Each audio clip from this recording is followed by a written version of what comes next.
Hi, everybody, and welcome to Coming Out with Liz and Eddie. I'm Eddie Conner. And I'm lizlayug. This is our season 3, and this episode is titled Creating Self-Love, and we're going to launch it right off with a couple of questions. The first one being, what is love really, Liz? You know what? I'm the last person you want about love, but describe the essence of what love is, Eddie. And describe physical love versus soul love energy. Child, please. So for me, love is exactly the feeling I experience when I'm connecting with spiritual guides and angels, or like when I'm doing a psychic reading, and you just feel blissed, you feel peaceful, you feel grounded. That's what the love frequency feels like. So it's also subtle. It's very peaceful. We're learning we like peace on this show. We sure do. Now, Liz and I never get a peace, but we love it. And it's feeling in alignment with the universe. That to me is sort of the essence of love. Yeah. That's what love is for me. I see. What is it with you? Well, for me, I have to say, I was being honest when I said, "Oh, I don't know what love is," but to me, love, I have to bring back that memory of love. I think immediately I think of a love relationship, and where everything is all equal. It's just like the vibration is very smooth and smooth sailing, and you just feel like this, peaceful. You feel peaceful. You feel calm. Are we talking about a relationship? Yeah. With somebody else?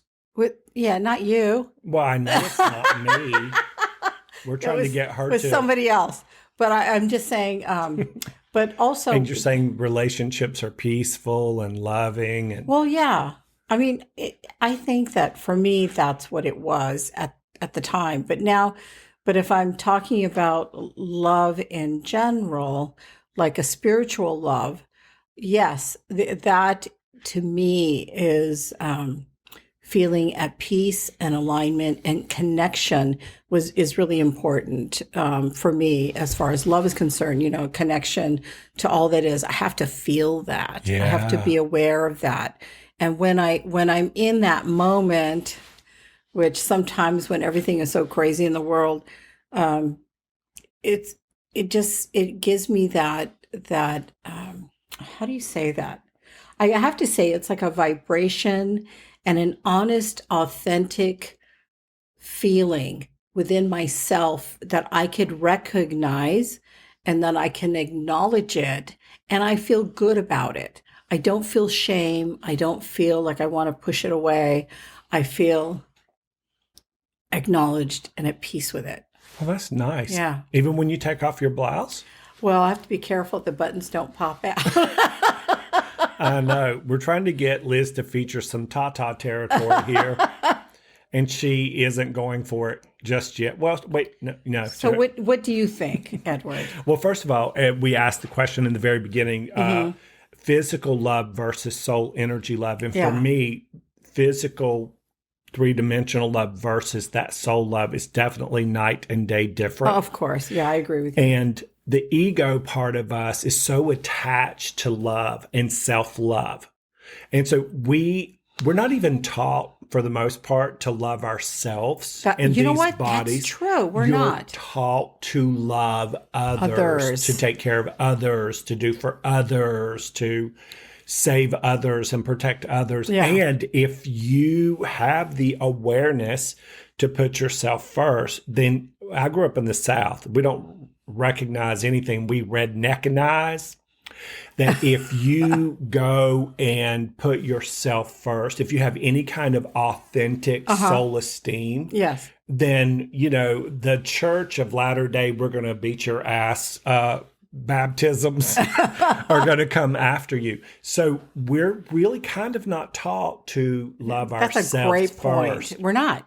We're really not. So the physical part versus the soul part, night and day different. Then once you've had enough of the feeling of not feeling lovable or not loved enough, or you didn't get your needs met, then you start waking up to that soul love. Yeah. I mean, I think you brought up a great point. We're not taught to self-love. We're not taught that. So, I was going to say to you, like, what are those attributes of self-love that you think that we weren't taught?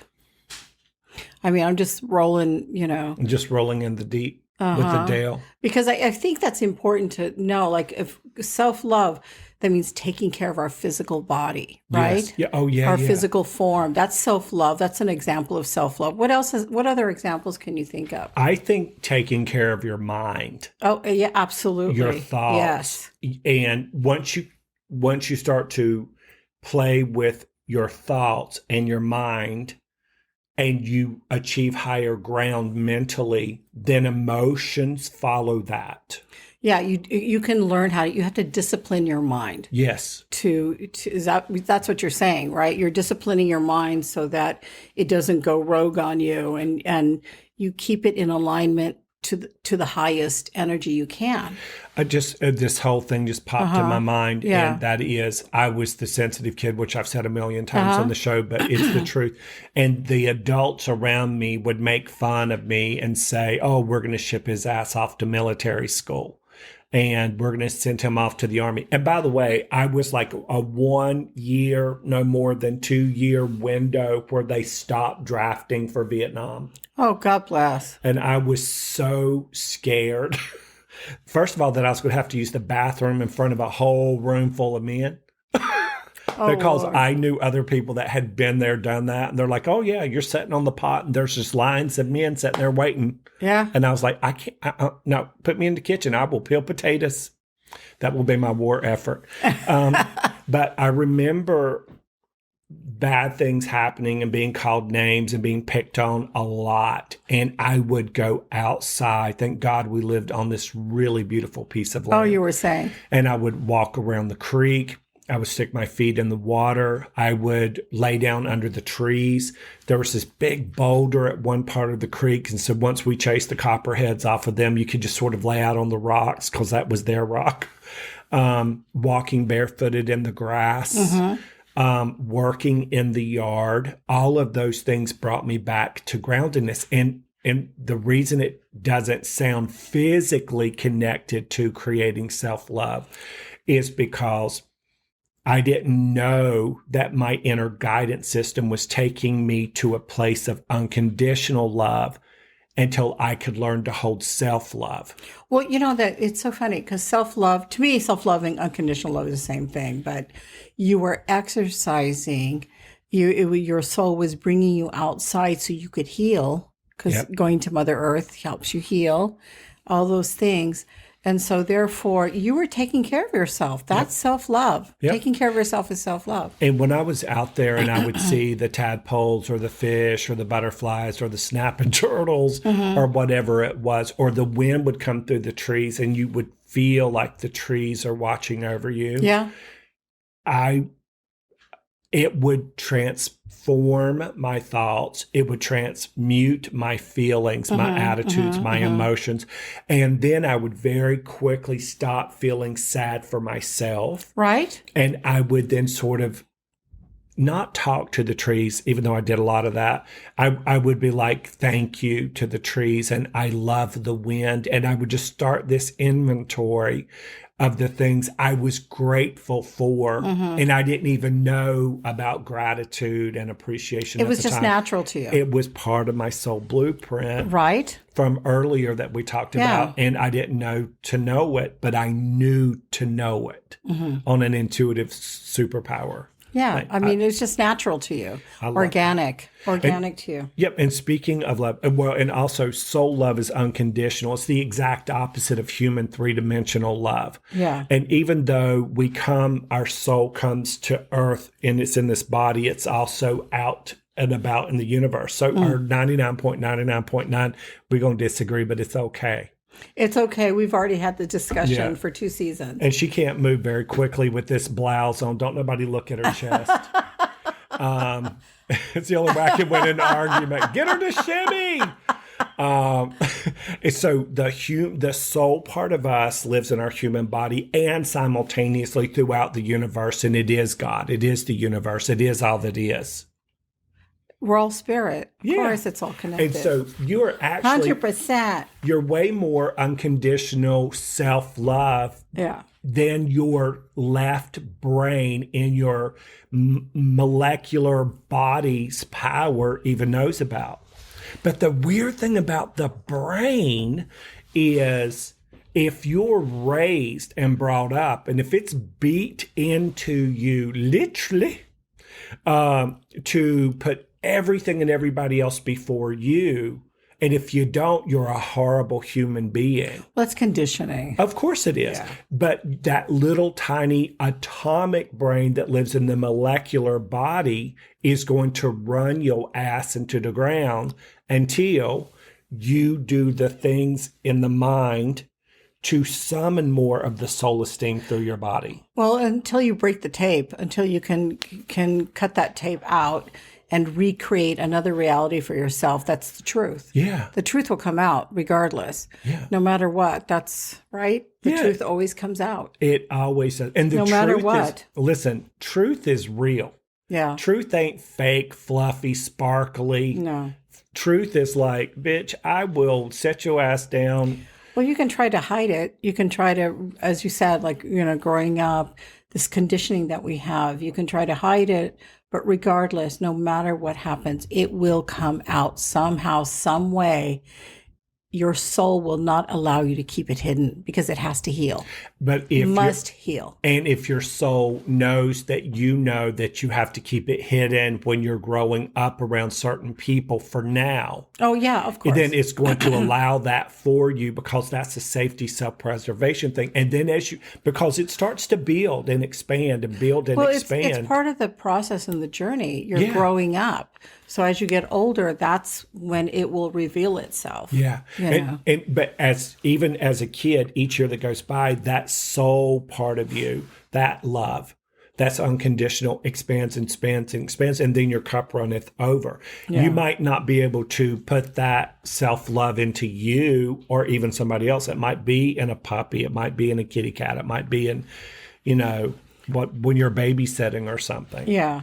But let me ask you this question. Yes. What arrives to earth first? Your soul essence? Are you a petite flower princess giver, guys? Coochie looking. Look at the tatas. Don't look at the tatas body.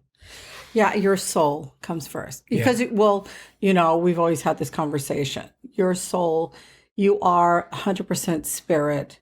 So that your soul comes and you experience physicality here. So of course I'm going to say your soul. Yeah. Yeah. I love that. And then when your body dies, what happened to your soul is? You go back to yourself. That's it. You go back to yourself. Which self? Your higher self, your oversoul, all of what you are. Could you imagine dragging every single body you lived in, every single lifetime back up into the ethers? What doesn't happen? Could you imagine having to sit around and look at all of those sub-personalities? Well, it's all part of the Akashic Records. Your experiences are all there. And so your memory of it, you'll reclaim your memory of it once you pass from this world into the next. Except for, who is that one man? Matthias?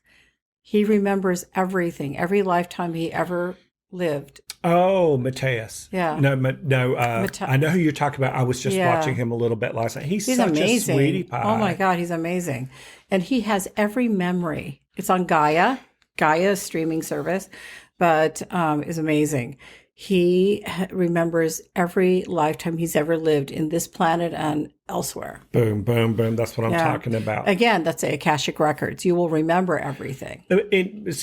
Now, listen, I'm going to sound like a conspiracy theorist, but I don't care. He don't care. He really don't care. Because this is actually the truth. Yeah. We have access to every life we've ever lived. Absolutely. We have access to every life between every life we've ever lived. And we've lived on other planets and other parts of the universe that none of us know nothing about because and that is because we've not been taught it on purpose. It's not been shared on purpose. It's a fringe thing. Well, you don't, you come through and then, you lose your memories when you come to the earth plane, Yeah.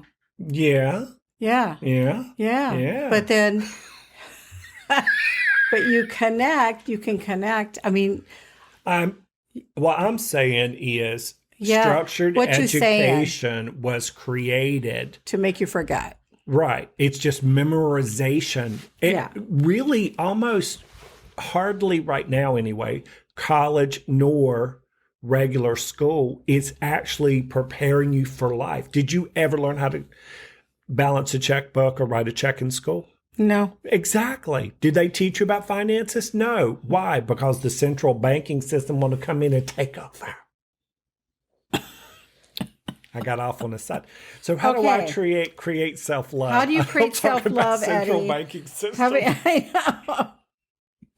No, in other words, so I'm going to go back to your point. We're dumbed down on purpose. Yeah. I really believe that. We're taught to fill our mind with things we have to memorize instead of how to connect with other people. And also to take care of ourselves. Yes. Because we can't take care of other people if we can't take care of ourselves. And we can't take care of ourselves or anybody else. That's it. That's what I just said. Oh. Dude. But oh, I'm sorry, dude. Dude. But when we lead with the light and love of our soul, Eddie, what happens? We can't go wrong. We'd have the exact opposite experience that I'm having right now.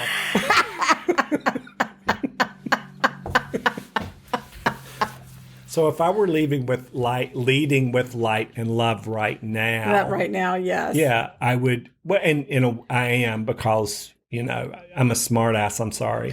He sure is. Thank you, Liz. But he's a funny, sweet smart ass. Ebony, I want you to take those donuts and hide them. So there will be no more blood sugar drops during the show. Exactly. So anyway, when we lead with light and love, we can't go wrong. Why? Because our soul knows what our human ego keeps forgetting. The soul does what it does out of unconditional love and for a desire for connection, for you to connect and then connect to somebody else. Yeah.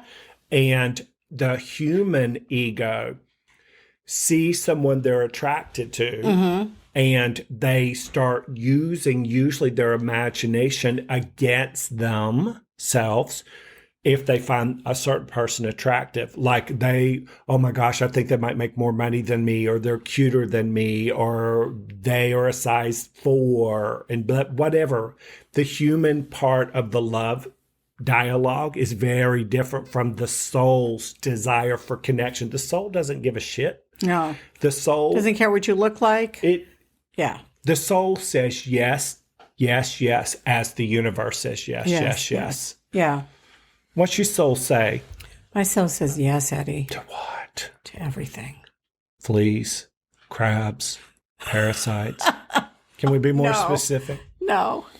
I love all things. To love. Okay. Just double checking. Saying yes to love. So listen, one of the ways to create continued self-love, if you need help jump-starting your self-love stuff, because if you a train wreck, if you got all kinds of issues inside yourself, if you feel stupid, this is what I used to do. By the way, those were my affirmations when I was in my 20s. So what you want to do is do what literally I had to do. Yeah. Because there was no love in my family. There was no hugs, kisses, and I love yous. Yeah.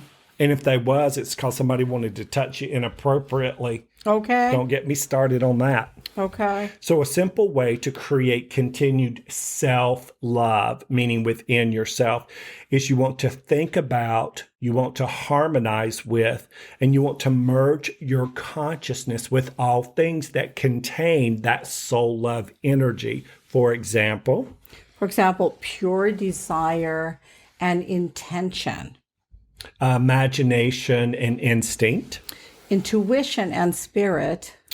Your soul, because that's what we're talking about, and your pure positive thoughts.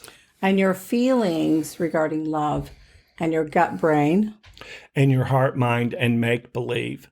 And some of the examples, like when I felt there was nobody, I didn't even know to know this. I just knew that nobody was connected. Listen, my grandma was she's supposed to have a damn throne right beside a baby Jesus and St. Peter and God. And I was like, she is driving me crazy because it's like she had a direct hotline 3. And you know what? Back then, phones were expensive. Long distance was expensive. It was very expensive. So she had 3 landlines to Jesus, God, and St. Peter. Do you think she acted like she loved anything? No. Even when she talked about Jesus, I didn't feel like she loved him. I felt like she was scared of him. And she made me scared of him. Well, that was the in that old days when I can imagine. Tent revival hell. You know, they taught them to be afraid so they would follow. So they would follow along. Yeah. Oh, well, yeah. Well, see, that's very similar to structured education, Liz. So how do you merge with it? If you're not feeling lovable, and I'm being completely serious. Yeah. If you have moments where you're not feeling likable to yourself, lovable to yourself, if you literally feeling like my mom used to say, if you feel like death gnawing on a cracker with one foot on a banana peel and then the other one over the grave, and you're scared the wind's just going to knock your ass right on into the grave. Yeah. Then you have to find a way to harmonize with the essence of what you're looking for. Mine was nature. Yours? Uh-huh. It was the creek. It was talking to the angels. It was a lady, my very first soulmate, a Saint Bernard. And we were inseparable. It was my mom's puppy. And Lady and I were inseparable. And Lady, one time, speaking of self-love, Daddy worked second shift, Mama worked first shift. Mama would get off work, and then Daddy would go to textile mill on second shift. And one night, this only happened one time. Lady thought she was a puppy, but Lady was as big as this house. And Mama would have to wake up Bobby and Terry, and they wouldn't wake up. I'd carry Terry to the car. Mama would carry Bobby to the car and put us in the back seat.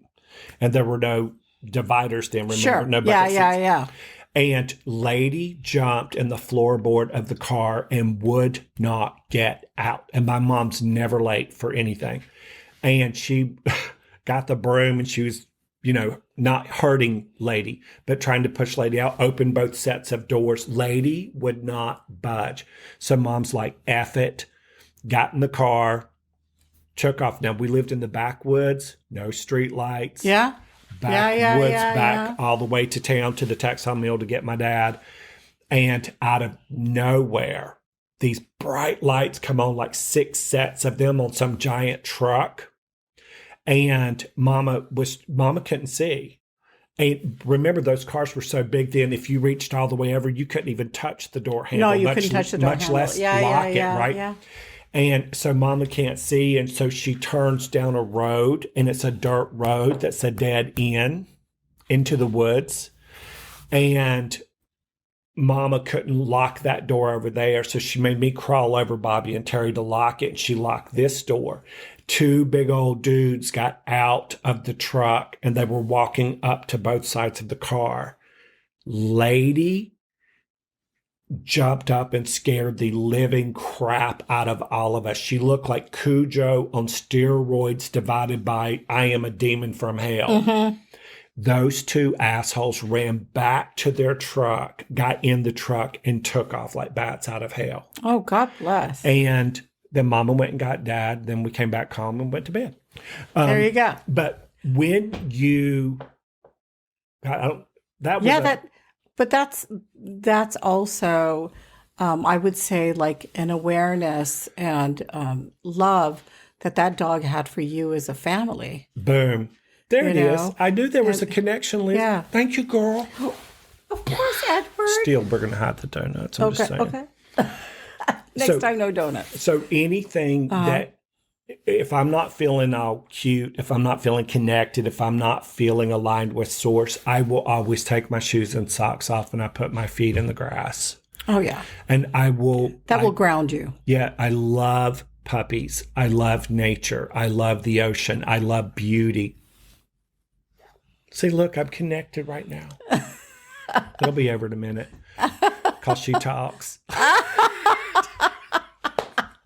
What's one or two of yours before we wrap up the show? All this self-love deliciousness. Okay, for me, growing up, self-love was, believe it or not, I would love going to church. And I would sit in the pew and I would listen to the choir. I know. Was it a white choir? I don't know. I didn't because I really didn't see color. Church? I didn't really see color. No, it was I'm Catholic. I was raised Catholic, and so we were mixed. We were mixed, believe me. And but I remember that I would love to go and sit in the pew, and then I would sing. I was singing in the choir when I was growing up. I was the only one in my family who did it. Wow! And I just had to do it. But it just the sense of peace inside the church made me feel. It just gave me this great, peaceful energy, and so that helped me ground me for what was going on at home. You know, I think that's a past life bleed through for you. Yeah. And I think that also, I was just thinking that, it's in relationship to that church and the singing. And and because I didn't really go out, I'm not an outdoorsy person at all, I have to say. I made myself when I was a teenager, but I'm not real. I'm more of a city person. Mm-hmm. And you a city girl. A city girl. Green Acres. I don't think so. But that was that. It was just that. Now, Mama, one time. And reading. That was it. That was my self-love. I hated reading. Oh my God. Until I love to read. About 17 or 18, and I started reading Stephen King. Oh. Where Has Carrie Gone? Where I oh my God. I was reading all the demons. That's so scary. I didn't know. The Seedling. My God. Oh no. But Mama one time, which dropped us off at church. The reason I asked if it was a white church, because we had this African-American church that was close to where I grew up. And when they sang, oh my God. It was singing. Yeah. They were living that self-love frequency, and it was compounded and compounded and compounded and compounded. And I would be just high energy, right? And then Mama picked us up at Southern Baptist Church one day, all white people. And the choir was singing when Mama pulled up. So we went out and got in the car. She went, it sounded like a dying cow in a hailstorm.